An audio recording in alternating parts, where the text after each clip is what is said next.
me about that. Tell me how he contracted his. Well, they call it post-viral encephalitis syndrome or something like that, which was not immediately diagnosed. When he was, yes, in November, right after my graduation, my sister's wedding, just trying to think, yeah, what year now. My sister was getting married in Virginia, Alley. The wedding was in Virginia. We were all coming for the wedding. We came. So I came down. Butch was, because right after I finished law school, Shelby was still teaching upstate New York. I had gotten a job that first year as a teacher of business law. So they opened junior colleges when the men were coming, people were coming back from the war. So New York State opened some junior colleges, and so they were recruiting actively. And so since he was doing, they offered me since they knew about me. And so for that first year, then we were all there for that year before coming. So I moved from January, Washington on New Year and around, sort of like, that's how we got. But when I had graduated, we were coming home for Alice's wedding. And we traveled back to Penfield to visit my grandparents. That was in 1947. And we all went, and it was in August of 1947 that he was stricken, and we thought that we gotten too hot, or whether he'd been, I don't know what it was. Anyway, we got the doctor and they came, and I think he said he had pneumonia, whatever it was, anyway. And how old was Butch at that point?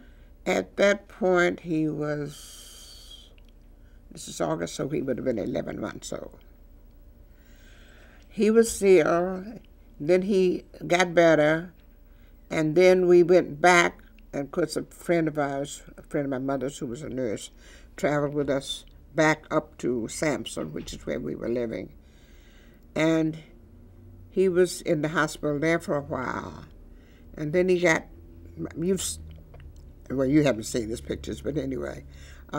So he had, I don't know what was attacking, what it was at that point was I think not really may have been diagnosed during then, but apparently he had what they call a post-viral encephalitis, which is why I was for stem cell, because whatever it was.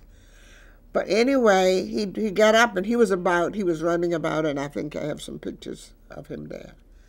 So then, in the meantime, of course, in 1948, then we came here because I took the bar, and he was in daycare center there.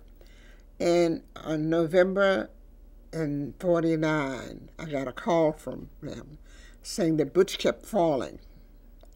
And so I came and I picked him up, and then he had a convulsion. And then so he was taken to Children's Hospital. And it was there, I'm not sure there was how long he was there, a while and all this. And then there was surgery.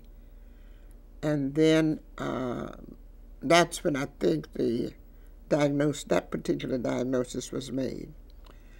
But they also told me then that he would not recover. He would not. But anyway, so he came home. He had been walking, but he was not walking. And so then we were able to get someone to come, because he would require, I was still at that point getting ready to open my office and all. And so we got somebody to come and help to take care of him, especially when I was not home, And that is the way it was because he would be in and out of the hospital probably in the beginning, maybe once a year, or whatever it is for, because if he'd have an attack or something. And anyway, that happened for the next 9 years. He died when he was 11. He lost his sight also as part of this. Yeah. How old was he when that happened? I was during that period. I'm not sure whether it was 3, 5, or what. When it was, but it was one. That I cannot imagine emotionally what you were going through. I just. That's what our doctor, the pediatrician, who was also a friend, but she was, if we needed her, she was there, But he was at the hospital but Helen Nash was. How did you get? And also, there was no insurance, which meant that everybody. I mean, when I say everybody, I mean our parents, pay the hospital bill. How did you get through that emotionally? How did you get through that? I still don't talk about it.